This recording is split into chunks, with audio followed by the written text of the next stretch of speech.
قەرارگەی ڕەمەزان لە پاڵ شۆڕشی باشووری کوردستان و جەنگی 8 ساڵەی عێراق و ئێران ناوێکی دیارە بۆ هاوکاریکردنی حیزبەکانی باشووری کوردستان بە تایبەت پارتی دیموکراتی کوردستان و یەکێتی نیشتیمانی کوردستان.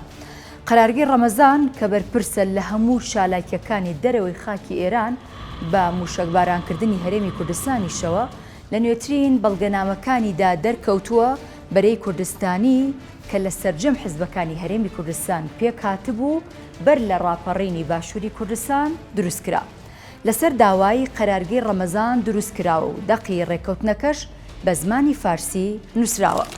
کاتێک لە جەنگی 8 ساڵی عێراق و ئێران قەرارگەی ڕەمەزان داوای هاوکاری لە حیزبی داوای عێراقی دەکا، ئەوان بەدەم داواکاریەکەوە ناچن. بەڵام کاتێک داوای هاوکاری لە پارتی وێکێتی کراوە، هەردوو لە ڕاستەوخۆ ئامادەییان نیشانداوە و هاوکاری قەرارگەی ڕەمەزان دەکەن دژی سوپای ئەو کاتی عێراق.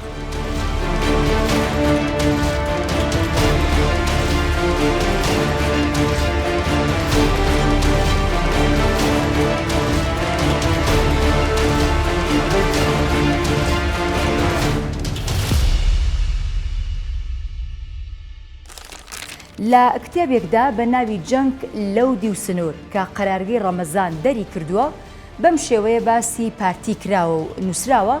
پارتیەکان لەلایەن ئەرتەشەوە بە کرێ گیرابوون بۆ ئەوەی شاری شنۆ لە حیزبە ڕۆژهەڵاتیەکانی کوردستان پاک بکەنەوە.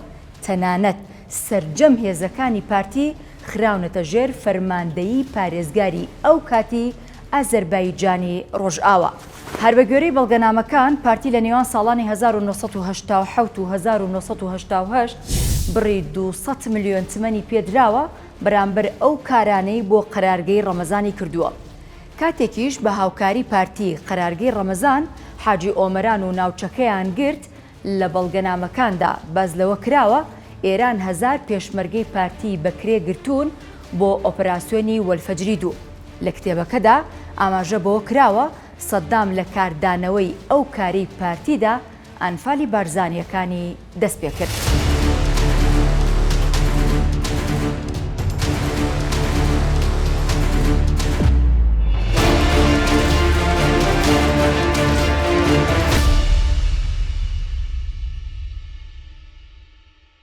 پارتی ئامادەیی نیشان داوە لە هەموو لقوناوچەیەکیدا بنکەیەکی سوپای پاسداران بکرێتەوە بۆ ئەوەی ئەو بنکانە ڕاستەوخۆ فەرمان بدەنە لق و ناوچەکانی ئەو حیزبە. هەرچی یەکێتی نیشتیمانی کوردستانە لەو کتێبەی قەرارگەی ڕەمەزاندا دوو نامی مامجەلال سکرتێری پێشووی یەکێتی بڵاو کراوەتەوە کە لە یەکێکیاندا و لە کاتی هاتنە سەرکاری کۆماری ئیسلامی ئێران داوا لە خومەینی دەکا بارزانیەکان دەستگیر بکا و لە ئێران دادگاییان بکە. لە نامەی دووەمیشدا پاڵپشتی خۆی بۆ کۆماری ئیسلامی ئێران و ئەو کارانەی بۆ قەرارگەی ڕەمەزانی کردوون نیشان داوە، لەوانە لێدان لە وێزگەی کارەبای دوکان و لێدان لە کێڵگەنەوتیەکان.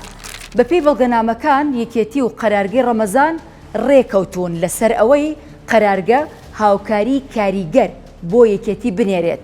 لە بەرامبەردا قەرارگە یەک مەرجی سەرەکی هەبووە، ئەویش دەرکردنی گروپە جوداخوازەکانی ئێران بووە لەو ناوچانەی یەکێتی هەژمونی تێدا هەیە.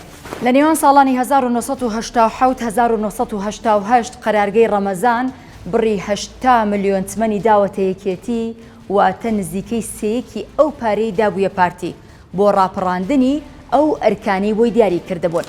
بە درێژایی مێژوو نەتەوەی کورد لە باشووری کوردستان ئەوەی زانیوە کە پارتی وێکێتی لە ژێرەوە زۆر کاریان بۆ ئێران و قەرارگەی ڕەمەزان کردووە.